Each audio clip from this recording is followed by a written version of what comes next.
Chapter 10 Journey of 1,000 Miles. Jack couldn't speak. "Our passports?" said Annie. They got destroyed in the fire on the other side of the Great Bridge." The samurai narrowed his eyes. "Your passports burned?" he said. "Why were you on the other side of the Great Bridge?" "We were with Master Basho," said Jack. "Master Basho?" said the samurai. "Yes," said Annie. "We are students of his." "Ah!"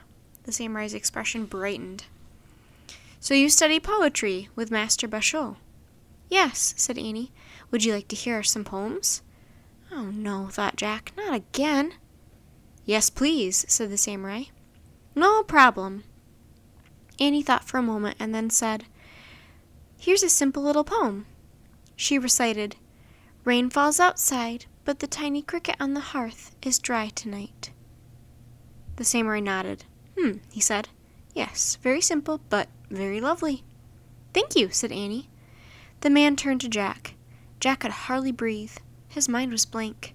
He looked to Annie for help, but Annie just smiled, waiting to hear his poem. Jack cleared his throat. He tried to stay calm. He closed his eyes and let his mind roam over their visit to Japan. He opened his eyes. He looked up at the cloudless sky and said, "The sun is shining, the day is hot, but moonlight and cool breezes still fill my heart, left over from last night." "Wow," whispered Annie. "Good." "Yes, very good," said the samurai. He looked at the sky. "The moonlight, the cool breeze," he mused, "left over from the night. Very good. Master Basho has taught you well." The samurai strolled away, shaking his head and murmuring to himself. He let out a happy laugh, as if delighted with the day. Jack couldn't believe it. They were free! "Hurry, let's go," he said, "before someone else sees us." Jack and Annie ran to the rope ladder and started up. As soon as they climbed inside the treehouse, Jack grabbed the Pennsylvania book. He found a picture of the Frog Creek woods. "As the famous samurai once said, a journey of 1,000 miles begins with one step," said Jack. "Or one sentence," said Annie. "Right," said Jack. He pointed at the picture. "I wish we could go home." Annie gasped. "Wait a minute," she said. "We forgot our mission." "What?" said Jack. But the wind started to blow. The treehouse started to spin. It spun faster and faster. Then everything was still. Absolutely still. The early morning air was cold.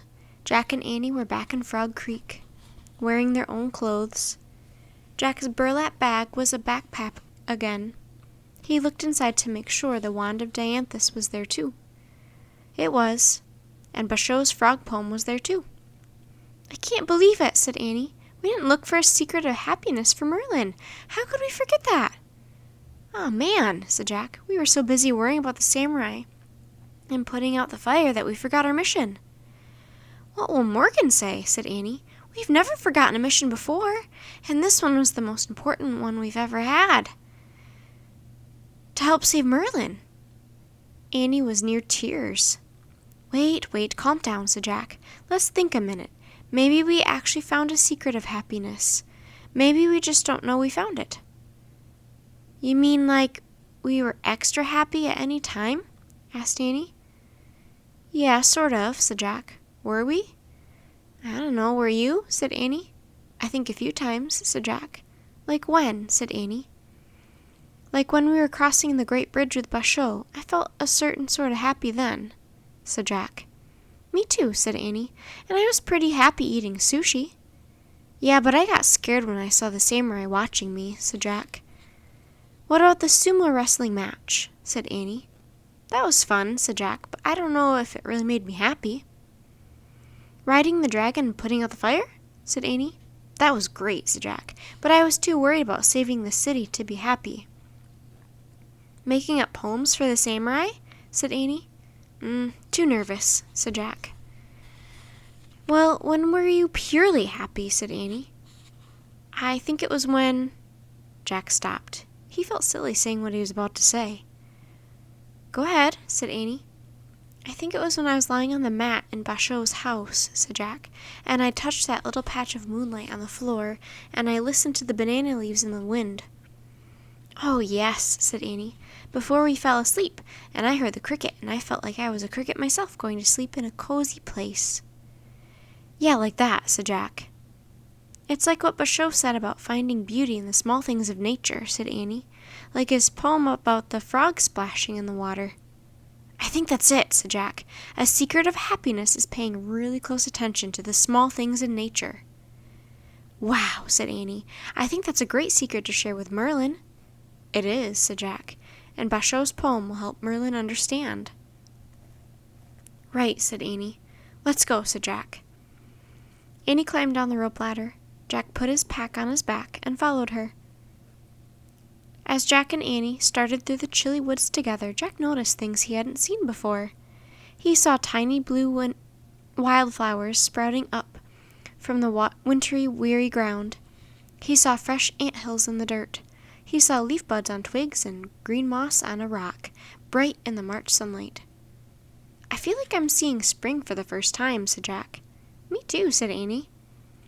Not just for the first time this year, said Jack, but the first time in my whole life. Me too, said Annie. Jack felt really happy as he and Annie headed for home in the sparkling morning light. The end. Well, thank you so much for joining me, Halflings, and finishing this book. If you enjoyed this series, please like the videos and subscribe to our channel, too, if you have not done so already, so you can stay up to date on when new uploads come on. Thank you so much, Halflings, and see you next time. Bye!